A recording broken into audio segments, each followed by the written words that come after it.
Bonjour à tous, aujourd'hui révision très rapide sur le théorème des gendarmes. Alors, dans les QCM ou les affirmations bac, on peut avoir des petits pièges. Alors, le classique, c'est que vous avez un encadrement de termes d'une suite. Des deux côtés, on vérifie rapidement que ça tend vers la même limite. Ici, les deux tendent vers 0, donc, eh bien, le théorème des gendarmes, UN est coincé entre les deux, tendra aussi vers 0. Ça, c'est le classique théorème des gendarmes. Après, il peut y avoir des pièges. Le piège classique qu'on voit, eh bien, c'est que à gauche, ça tend vers une limite. Ici, très simplement, ça tend vers 1. À droite, ça tend aussi vers une limite. C'est convergent, mais ça tend vers 2. Ça n'est pas la même limite. Donc attention, vous n'êtes pas ici dans le cadre du théorème des gendarmes. Le théorème des gendarmes, il faut que les deux suites qui encadrent tendent vers la même limite réelle. Ici, c'est donc différent. Et donc, vous ne pouvez pas conclure, dans le cas où les deux ici n'ont pas la limite, vous ne pouvez pas conclure sur la limite de UN. Vous ne pouvez même pas savoir si UN est convergente. Il peut tout se passer. Tout ce que vous pouvez dire ici, c'est que la suite UN, elle est bornée. Bornée, ça veut dire que tous ces termes sont entre deux nombres, ici 1 et 2.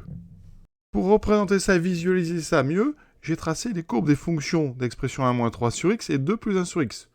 La suite Vn, c'est celle qui encadre à gauche, vous voyez, correspond aux croix vertes. Ici, je vais avoir donc V1, V2, V3, V4, etc. Vous voyez, et ça tend vers 1, donc il y a une asymptote finalement de cette courbe horizontale, l'équation y égale 1. Pareil pour celle qui encadre par la droite, 2 plus 1 sur x, je place les croix, donc si je l'appelle Wn, ça fait, ici j'ai W1, W2, W3, etc. Et vous voyez, entre les deux, parce que la courbe rouge a une asymptote d'équation y égale 2, puisque c'est la limite, l'autre d'équation y égale 1, donc entre les deux, vous avez largement de la place. Et donc pour votre suite UN, eh bien vous avez plein d'exemples. Ici, si vous mettez comme ça des croix entre deux, vous créez une suite UN qui est bien encadrée par nos deux suites. Et vous voyez que comme il y a de la place eh bien, entre les deux, on peut tout à fait imaginer des suites qui oscillent finalement sans jamais avoir de limite.